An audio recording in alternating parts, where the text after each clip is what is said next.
Hello everyone, कैसे हैं आप सब लोग। होप कि आप लोग बढ़िया होंगे। तो हम पढ़ रहे थे उत्तराखंड, और उत्तराखंड में हमारे प्रतीक चिन्हों की श्रृंखला जो है वो शुरू हो रही है। तो कल हमने कुछ पढ़े थे, जैसे हमने राज्य पशु पढ़ा था कल हमने, और उसके बाद आज जो है उसी में कुछ आपके प्रतीक चिन्ह रह जाते हैं, उनको कंप्लीट करते हैं, है ना। तो चलिए आज की कहानी जो है वो शुरू करते हैं और देखते हैं कि आज हम क्या-क्या सीखने वाले हैं, है ना। तो अगर हम देखेंगे तो कल हमने क्या है, पुष्प पढ़ा था ब्रह्म कमल, और राज्य पशु पढ़ा था कस्तूरी मृग। कुछ कैरेक्टरिस्टिक हमने उसकी पढ़ी थी, होप कि आपको समझ आ गया होगा, और वो बेसिक इन्फॉर्मेशन है, आपको पहले से भी उसके बारे में बहुत हद तक पता है। चलिए आज देखते हैं हम क्या-क्या पढ़ने वाले हैं। तो आज हम पढ़ेंगे राज्य पक्षी।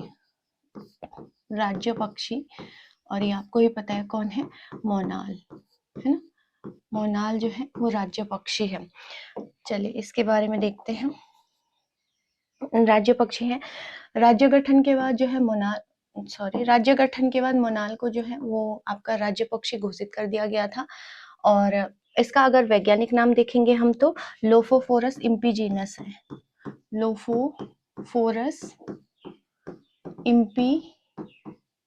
इम्पीजेनस, ठीक है। तो ये इसका क्या है, साइंटिफिक नेम है। और देखते हैं क्या क्या है इसके बारे में। इसका साइंटिफिक नेम क्या है, यही है इसका। जो है इसको हिमालय का मयूर भी कहा जाता है। ये इसकी सारी कैरेक्टरिस्टिक हैं, आप इनको देख सकते हो। ये बेसिक चीजें हैं, वैसे भी बुक्स वगैरह में इजीली आपको अवेलेबल हो जाएंगी, बट अगर हमने उत्तराखंड पूरा करने हैं तो कुछ बेसिक इन्फॉर्मेशन भी आपको ध्यान रखना है। जो लोकल लैंग्वेज है ना, लोकल लैंग्वेज है, उसमें इसे मुन्याल कहा जाता है। मुन्याल कहा जाता है। जो लोकल लैंग्वेज होगी कहीं की स्थानीय भाषा जिसे कहा जाता है, मुन्याल या मन्याल भी कहा जाता है। मन्याल इसको कहा जाता है। नेक्स्ट पॉइंट इसका क्या है, देखते हैं कि कितने ऊंचाई पर ये पाया जाता है। तो ऊंचाई जो है इसकी वो है कितनी, 25 मीटर से 35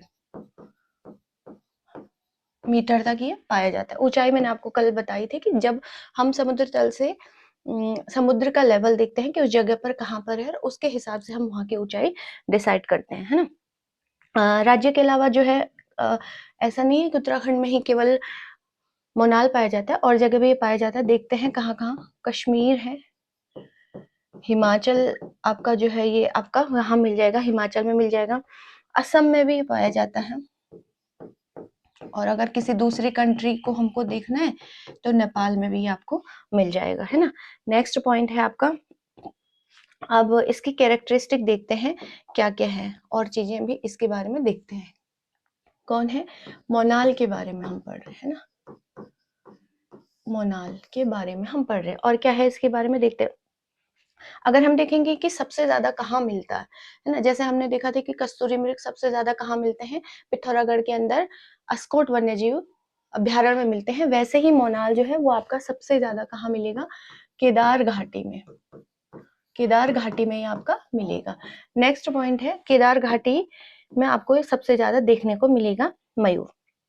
और इनका जो फेवरेट भोजन है, यानी कि प्रिय भोजन है, वो क्या होता है, आलू। वो क्या होता है आपका, आलू इनका फेवरेट भोजन होता है। बाकी इसके बारे में अगर आप देखोगे तो इनके, मैं भी फोटो भी आपको दिखा दूंगी। इनका जो सर होता है, सर पर इनकी कलगी होती है ना, कलगी होती है, या उसको चुटिया भी कहा जाता है। कलगी या चुटिया भी उसे कहा जाता है। सर पर एक छोटी सी कलगी टाइप की होती है, चुटिया टाइप की होती है। और हमने पढ़ा था कि वन्य जीव संरक्षण अधिनियम, वन्य जीव संरक्षण अधिनियम कल पढ़ा था हमने, आपको ध्यान होगा। कब आया था ये, 1972, है ना, 72 में बना था। इसी वन्यजीव संरक्षण अधिनियम के तहत हमने इसमें ये भी पढ़ा था कि इसमें टोटल कितनी अनुसूचियां हैं, टोटल कितनी है, 6। कल भी पढ़ा था कस्तूरी मृग को भी जो है इसी, और इन टोटल 6 में जो फर्स्ट मतलब अनुसूची है, उसमें किसको रखा गया, मोनाल को। और जो कस्तूरी मृग था उसको भी हमने पहली अनुसूची में रखा है। और पहली अनुसूची क्या कहती है? पहली अनुसूची कहती है कि आप मतलब पहली अनुसूची में उन सारे जानवरों को रखा गया है जिनका शिकार करना या जिनको मारना बिल्कुल ही क्या है, अपराध है, और यदि आप ऐसा करते हुए पकड़े गए तो आपको जो है जुर्माना भी हो सकता है और आपको जेल भी हो सकती है। तो जो मोनाल है उसको भी अनुसूची फर्स्ट में ही रखा गया है ना। नेक्स्ट वन, तो ये कैरेक्टरिस्टिक किसकी हैं? मोनाल की हैं। अभी लास्ट में मैं आपको इसकी फोटो भी दिखा दूंगी। और इसके बाद आगे देखते हैं। सबसे पहले चलो मोनाल ही देख लेते हैं। वैसे तो आपने देखा ही होगा, लेकिन फिर भी अगर आप देखना चाहते हैं तो हम आपको दिखा देते हैं, है ना। और ये आपको मिल जाएगा, इन पिक्चर्स में होगा कहीं, अगर आप देखोगे इसमें होगा या फिर पेन ड्राइव में होगा। एक सेकेंड, ये आपका जो है इसमें दिखा देती हूँ मैं आपको। थोड़ा सा इंतजार आपको करना पड़ेगा और इंतजार के लिए हम आपसे माफी मांगते हैं, है ना। इंतजार के लिए हम आपसे माफी मांगते हैं। तो चलिए देखते हैं। मोनाल हमने पढ़ा तो था कहीं, फोटो शायद इसमें, अच्छा ये है, हाँ ये देखिए, ये है मोनाल, है ना। और ये जो हम पढ़ रहे थे ना कि इसके सर के ऊपर क्या होती है? कलगी। ओहो सॉरी, जो इसके सर के ऊपर आपने अभी देखा होगा पिक्चर्स, ये देखिए, ये जो हम अभी पढ़ रहे थे कि इसके सर के ऊपर क्या होती है? कलगी होती है। ये देखो, ये छोटी सी, आप ये दिख रही होगी आपको, ये कलगी होती है। ये है आपका मोनाल, ये है आपका राज्य वृक्ष, है ना। और बहुत प्यारा कलर है। प्रकृति ने नेचुरल तरीके से ही, कुदरती तरीके से इतना खूबसूरत जो है उसको बनाया है, इसीलिए शायद इसको राज्य पक्षी का दर्जा भी उत्तराखंड में दे दिया गया है ना। चलिए आगे देखते हैं इसकी कहानी। और ये तो हो गया, आगे देख देते हैं और भी हमको पढ़ना है। तो चलिए शुरू करते हैं। बुरांस, राज्य वृक्ष क्या है? बुरांस। बुरांस ये भी शायद सबने ही देखा होगा। राज्य वृक्ष क्या है? बुरांस। इसकी भी कुछ कुछ कैरेक्टरिस्टिक देख लेते हैं। राज्य गठन के बाद ही इसे राज्य वृक्ष का दर्जा जो है वो दिया गया।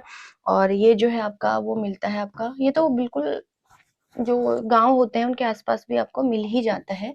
तो 1500 से जो है ये आपका कितने पे मिलेगा? 4000 मीटर पे भी आपको आसानी से मिल जाता है ना। 1500 से 4000 मीटर पे पाया जाता है। और ये जो है सबसे इम्पोर्टेंट जो क्वेश्चन इससे बन सकता है, ये क्या है? एवरग्रीन वृक्ष है, मतलब सदाबहार। सदाबहार, सदाबहार का मतलब है हमेशा ही हरा भरा रहता है, एवरग्रीन। अगर इसको देखेंगे तो ये क्या है? वृक्ष है, एवरग्रीन वृक्ष है। वैज्ञानिक नाम सॉरी, रोडोडेंड्रॉन, रोडोडेंड्रॉन अर्बोरियम, ठीक है। अर्बोरियम, अर्बोरियम इसका साइंटिफिक नेम क्या है? अर्बोरियम क्या है साइंटिफिक नेम इसका? रोडोडेंड्रॉन अर्बोरियम है। नेक्स्ट कैरेक्टरिस्टिक इसकी देखते हैं, वो क्या है? जो फरवरी से, कब खिलता है ये? फरवरी से अप्रैल। और आपने इसका जूस वगैरह खूब पिया होता है। कहते हैं कि जो इनको हार्ट की प्रॉब्लम वगैरह होती है वो ये जूस पी सकते हैं ना। नेक्स्ट पॉइंट अगर आप इसका देखना चाहोगे तो क्या है? भारत में कहाँ का होता है? उत्तराखंड में तो होता ही होता है ना। इसके अलावा नागालैंड भी आपको मिल जाएगा, नागालैंड में भी ये आपको देखने को मिल जाता है। और हिमाचल, हिमाचल में ऑलमोस्ट सारी चीजें होती हैं जो उत्तराखंड के राज्य चिन्ह है ना। और यहाँ पर ये मिलेगा, नागालैंड में भी मिलता है, हिमाचल प्रदेश में भी आपको उत्तराखंड में तो है ही, हमारा तो ये राज्य वृक्ष है। नेक्स्ट है बुरांस के जो फूल होते हैं वो बिल्कुल चटक लाल होते हैं ना, चटक लाल कलर के होते हैं, बिल्कुल डार्क जो है वो रेड कलर का इसमें हो जाएगा। नेक्स्ट पॉइंट है इसका, अगर हम देखेंगे तो गुलाबी या सफ़ेद, और इसमें मैंने कहीं पढ़ा था कि अगर आप 1100 मीटर के ऊपर जाओगे तो वहां पर जो बुरांस मिलेगा वो आपको वाइट कलर का मिलता है। कैसे कलर का मिलता है? वाइट कलर का मिलता है कहीं कहीं। तो शायद ये तो वाइट कलर का तो मैंने कभी देखा नहीं है, किसी ने देखा होगा तो वो कमेंट बॉक्स में लिख सकते हैं। आगे देखते हैं, ये आपने लिख लिया होगा कि 1100 मीटर की ऊंचाई के बाद जो वृक्ष होगा ऑटोमेटिकली प्रकृति के हिसाब से उसका कलर जो है कैसा हो जाएगा? वाइट कलर का हो जाएगा। और कैरेक्टरिस्टिक इसकी देखते हैं, और बुरांस के फूलों से शरबत बनाया जाता है जो दिल के, मैंने ये आपको बता दिया कि जूस वगैरह जो है इससे बनाया जाता है जो दिल के रोगियों के लिए काफी हेल्पफुल होता है ना। और गर्मी और शरीर को ये ठंडक प्रदान करता है, ये तो आपको बेसिकली ही पता है। और ये लोग जो गढ़वाल में रहते हैं बेसिकली उनको तो पता ही है। और खूब जूस वगैरह पिया जाता है, हालांकि प्योरिटी उतनी नहीं उस जूस में मिलती है क्योंकि शुगर वगैरह ऐड कर दिया जाएगा, फिर भी गर्मियों में हम इसका सेवन करते ही हैं, है ना। चलिए आगे देखते हैं। उसके बाद जो है आयुर्वेद में इसका, जो आयुर्वेद है उसमें इसका खूब सारे और भी उपयोग इसके बताए गए हैं। तो जूस वगैरह इसका अच्छा काफी बनता है ना। नेक्स्ट पॉइंट है आपका, बुरांस को वन संरक्षण अधिनियम 1974 के तहत इसको भी वन संरक्षण अधिनियम के तहत जो है रखा गया है। तो वन संरक्षण अधिनियम के तहत इसको भी संरक्षित किया गया है। वन संरक्षण, ठीक है। वन्य जीव अलग है, वन्य जीव संरक्षण अलग है, ध्यान रखिएगा इस चीज को कि वन्य जीव संरक्षण आपका अलग है। ये तो आपका 1972 है। इसमें इसमें किसको रखा जाएगा? जंतु, मतलब जीव जानवरों को, है ना, जीव जंतुओं को रखा जाएगा। और जो वन संरक्षण ये 1974 का है। तो फॉरेस्ट को अगर हम किसी में रखेंगे, है ना, फॉरेस्ट का, तो वो जो है ये 1974 का है और ये 1972 का है। तो जो जीव जंतु होंगे उनको इस के तहत जो है संरक्षित किया जाएगा, वन्य जीव संरक्षण के तहत। और जो फॉरेस्ट है, जो कोई वृक्ष है, उनको जो है वन संरक्षण अधिनियम के तहत जो है संरक्षित किया जाएगा। दोनों में अंतर है, बस 2 ही साल का है। आप देखिए 1972 में बन गया था और ये आपका 1974 में बन गया था। आगे देखते हैं। उसके बाद आती है, अच्छा थोड़ा सा हम उसको भी देख लेते हैं ना, बुरांस की अगर फोटो मिल जाए तो। वैसे तो बुरांस सबने ही देखा है मुझे जहां तक लगता है। ये देखिए, ये है बुरांस, है ना, ये है बुरांस का बिल्कुल चटक, आपको रेड कलर इसका दिख रहा होगा, है ना। और ये देखिए, बिल्कुल ये आपको दिख रहा होगा, ये किसी ने बिल्कुल ही क्लोज जाके एक ही फोटो इसकी जो है वो ले रखी है ना। और क्या है इसमें, देखते हैं। दूसरी भी आपको इसकी शायद फोटो कहीं, हाँ ये देखिए, ये बिल्कुल बड़ा फ्लावर, बड़ा सा फ्लावर होता है, काफी सारी इसमें पेटल्स होते हैं, ये जो पंखुड़ियां हैं बहुत सारी होती हैं। और ये पूरा पेड़ है, ये पूरा सा हरा भरा पेड़ है जिसमें पता नहीं कितने सारे बुरांस लगे हुए हैं। तो बहुत प्यारा लगता है ये। और अगर आप देखोगे फरवरी से अप्रैल का इसका खिलने का टाइम है, तो इस टाइम पर क्या हो जाता है, वैसे भी आपको देखोगे थोड़ी थोड़ी बसंत ऋतु भी आपका जो है आना शुरू हो जाता है, और जो ऑलरेडी पहले से पेड़ों में पत्तियां वगैरह वो झड़ने भी स्टार्ट हो जाती है। तो ये बहुत प्यारा लगता है, उस टाइम पर आपको देखने को मिलेगा। इसको तोड़ करके भी स्थानीय लोग जो गांव वगैरह हैं वो इसको तोड़ करके ला करके, कई लोग जो है घर में भी जूस बना लेते हैं, कई लोग जो है जूस बनवाने को देते हैं। तो ये प्यारा सा बहुत सुंदर दिखता है ये, है ना, फोटो में। तो ये आपने देख लिया होगा। राज्य क्या है ये? वृक्ष। बुरांस भी अब आपने देख लिया है। अब आज आप, आजकल तो खैर होगा नहीं, तो जब भी बुरांस क्या सीजन आए, अब अभी तो आने वाला है, फरवरी से खिलना स्टार्ट हो जाता है, मार्च मिड अप्रैल तक, मई तक भी ये चला जाता है। तो आप इसका जूस बना के एक बार जरूर पीजिएगा, है ना। अब देखते हैं राज्य तितली, सॉरी, राज्य तितली। राज्य तितली तो आपको पता ही है, अभी अभी इसको दर्जा प्राप्त हुआ है। तितली गलत लिखा हुआ है ना, इसको सही करते हैं, तितली, तितली, राज्य तितली कौन है आपका?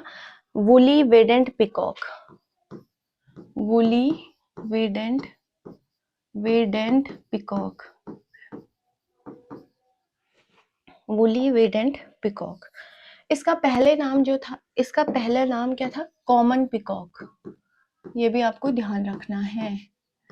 पहला नाम क्या था इसका? पहले नाम इसका कॉमन पिकॉक था, फिर अभी संशोधित कर दिया गया और इसका नाम बदल कर क्या कर दिया? वुली वेडेंट पिकॉक इसका नाम कर दिया गया है ना। तो ये इसका पहला पॉइंट है। दूसरा पॉइंट देखते हैं। बहुत खूबसूरत है ये तितली, और अगर आप देखो 7 नवंबर 2000, ये डेट आपको याद रखनी, अभी अभी बनी है, 2016 ये अभी बनी है। तो बिल्कुल मतलब जब राज्य बना उसके 16 साल बाद तितली मिली और तितली को राज्य का दर्जा, राज्य तितली का दर्जा दे दिया गया है। ठीक है, कब? 7 नवंबर 2016 को। 9 नवंबर 2000 को तो उत्तराखंड बना ही है ना। तो ये 7 नवंबर 2016 को आपका बन करके तैयार हो, मतलब तैयार क्या हो गया? इसको घोषित कर दिया गया, किसको? राज्य तितली, है ना। नेक्स्ट पॉइंट है, इसका संशोधित नाम मैंने आपको बहुत बता दिया, पहले कॉमन पिकॉक था, फिर इसका नाम वुली वेडेंट पिकॉक कर दिया गया। और वैज्ञानिक नाम देखोगे इसका तो पेपिलियो, पेपिलियो बाइनर, बाइनर, कई कई बाइनर भी आपको देखने को मिल जाएगा, कई कई आपको वाइनर भी देखने को मिल जाएगा। तो इसका क्या है? साइंटिफिक नेम है, इसका साइंटिफिक नेम क्या है? पेपिलियो वाइनर। तो यही इसके बारे में है। अच्छा, इसकी फोटो मैं आपको दिखा देती हूँ। कॉमन, इसकी फोटो भी मैं आपको दिखा देती हूँ कि कैसी है। छोटी सी है बिल्कुल, और आपको शायद हो इसमें, हाँ ये देखिए, नहीं ये एक ही फोटो इसकी बड़ी मुश्किल से मिली है, ये है। अभी इसमें तो काफी बड़ी दिख रही है आपको, लेकिन ये जो है इतनी बड़ी है नहीं, छोटी सी है ये। और ये देखोगे आप, बहुत प्यारी सी है, और इसी को ही राज्य तितली का दर्जा दिया गया है ना। ये आप देखोगे तो ये है कॉमन पिकॉक या वुली वेडेंट। अभी तो संशोधित नाम इसका वुली वेडेंट हो गया। और कब बना था? 7 नवंबर 2016 को इसको राज्य तितली का दर्जा प्राप्त हो गया था, है ना। तो चलिए आज की कहानी खत्म करते हैं, और होप कि आपको ये क्लास पसंद आई होगी, और आप इसी श्रृंखला में थोड़े से और राज्य प्रतीक चिन्ह रह गए, शायद एक और क्लास होगी और इसके बाद प्रतीक चिन्ह खत्म हो जाएंगे। इसके बाद हम उत्तराखंड के 13 डिस्ट्रिक्ट हैं, उन डिस्ट्रिक्ट सीरीजों की श्रृंखला शुरू करने वाले हैं, जिसमें हम सबसे पहले क्षेत्रफल के आधार पर जो सबसे बड़ा जिला है चमोली, उसको हम उसके बिल्कुल डेप्थ में जा करके, और हालांकि एक डिस्ट्रिक्ट को कंप्लीट करने में शायद 5-6 क्लासेस लग सकती है, लेकिन बिल्कुल ही डेप्थ में जाकर के हम उसके स्टडी करेंगे, है ना। तो यदि आपको ये वीडियोस हेल्पफुल हो रही हैं तो आप हमारे चैनल को लाइक, शेयर और सब्सक्राइब कर सकते हैं, और शेयर भी आप इसे करना चाहें तो आप कर सकते हैं ना। तो चलिए धन्यवाद, और जय हिंद, जय भारत, जय उत्तराखंड।